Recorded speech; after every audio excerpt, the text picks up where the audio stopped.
todos os estados do Nordeste e o norte de Minas Gerais. O semiárido brasileiro abrange a Caatinga e uma parte do Cerrado brasileiros. Dos 26 milhões de pessoas que vivem na parte mais seca do país, 1.700.000 estão no meio rural. Boa parte delas vive da agricultura familiar, que depende, é claro, da água.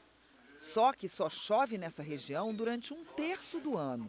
A saída mais lógica é o armazenamento.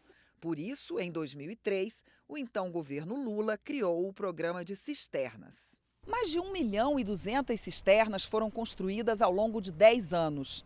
Mas ainda há mais de 300.000 famílias esperando por esses grandes recipientes que armazenam a água para ser usada na época da seca. Recursos para a construção dessas cisternas e de outras tecnologias para o semiárido são a principal reivindicação da Frente Parlamentar em Defesa da Convivência com o Semiárido, criada no âmbito da Câmara e do Senado. No ano em que o Ministério do Desenvolvimento Agrário foi extinto, estes mais de 200 parlamentares querem garantir as verbas no orçamento, inclusive no plano plurianual, que vai de 2020 a 2023. Além da manutenção do programa das cisternas, a frente defende recursos para armazenamento de sementes, aquisição de alimentos, combate à desertificação, crédito e educação contextualizada nas escolas. O semiárido sofreu um ataque muito grande com o fim do MDA, o Ministério do Desenvolvimento Agrário.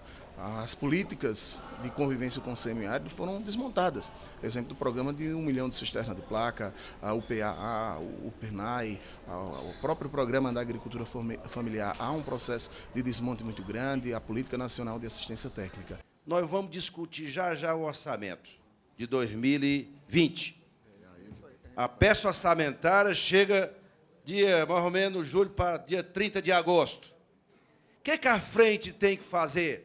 Botar o pé na porta e dizer o seguinte: só vota o orçamento se tiver recurso para o semiárido, nas políticas de convivência com o semiárido.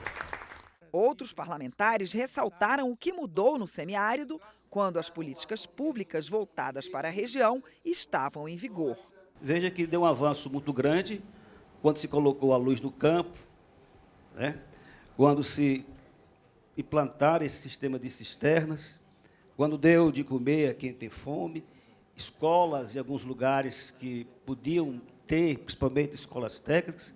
Representantes da sociedade civil falaram durante o lançamento da frente de como viram na prática as políticas públicas para o semiárido. Antes, quando a gente não tinha cisterna, quando a gente não tinha esses programas, a maioria dos agricultores e agricultoras do semiárido mineiro bebia lama, né? Porque era cisterna que era cavada nos rios, nos córregos antigamente, porque tudo que era água naquele semiárido, porque tudo que era córrego, hoje não existe mais. A partir do momento que se começou a construir política pública, e isso a ASA tem contribuído muito em se construir política pública em relação com ouvindo os agricultores, ouvindo as agricultoras, começou a se ter a convivência com o semiárido. E, por isso, a importância de você não se combater a seca, mas se você conviver com a seca. O deputado Heitor Freire, do PSL do Ceará, argumenta que as frentes servem para discutir novas alternativas para os problemas do Brasil.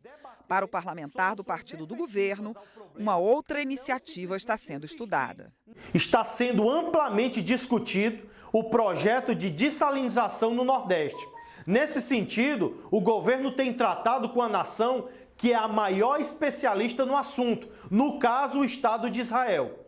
A necessidade de trazer essa tecnologia ao semiárido brasileiro é urgente, uma vez que abastecer o litoral com água dessalinizada traria mais fôlego às bacias hidrográficas brasileiras, que seriam maior aproveitadas no interior do país, especialmente no sertão.